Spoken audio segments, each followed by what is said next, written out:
Now therefore, I, Mark Dayton, Governor of Minnesota, do hereby proclaim Wednesday, February 22nd as School Bus Driver Appreciation Day in the state of Minnesota. So it takes a different personality to drive that long. You really get to know the kids, you really get to like them and know their habits and see them grow up through the years. If you drive the same route year after year, you're picking them up in kindergarten, you have them for 12 years. You get to know them pretty well and their quirks and their families, and it really is enjoyable. Some of our drivers at Christmas time, the kids bring them treats, cards. One of our drivers, she was very moved. She was almost in tears.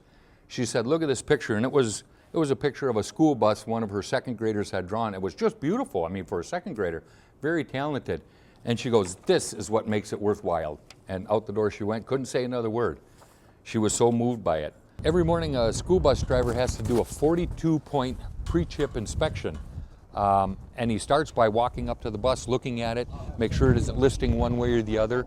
Then the very next thing he does, he opens the hood, checks the oil, antifreeze, all the fluids in there, windshield washer, juice, brake fluid.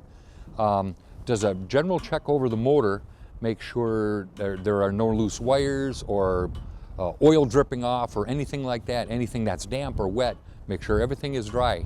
Here's some of the things I was talking about, the fluids. Here's the overflow for the antifreeze. You can see there's lines on here that tell you exactly how full it is. They made them clear, so it's a lot easier nowadays. You don't have to open the cap up and look inside. It's a lot easier to tell your fluid levels. Here's the windshield washer juice with the pump on there. So it's a lot easier to tell, and you can see just by looking, if some of these clamps were coming loose, there'd be big black marks on here from exhaust blowing through the intake. There's filters, sensors on the air filter and the air cleaners that they will turn red when it's time to change them. Or there's a little button that pops out here when it's time to change them. So it's a quick glance, you can see, yep, the air filter is good and we're ready to go. At the end of every day, there's a safety check that the bus driver has to do.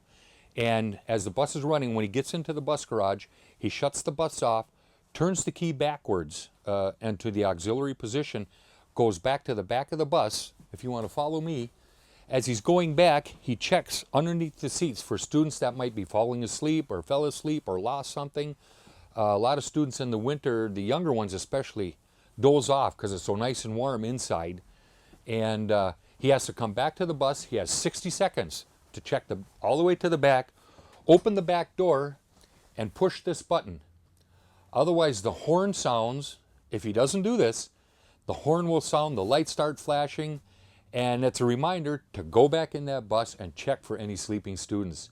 Especially in Minnesota in the wintertime, you sure wouldn't want to leave a student on a bus when it's 10 below outside. With me tonight.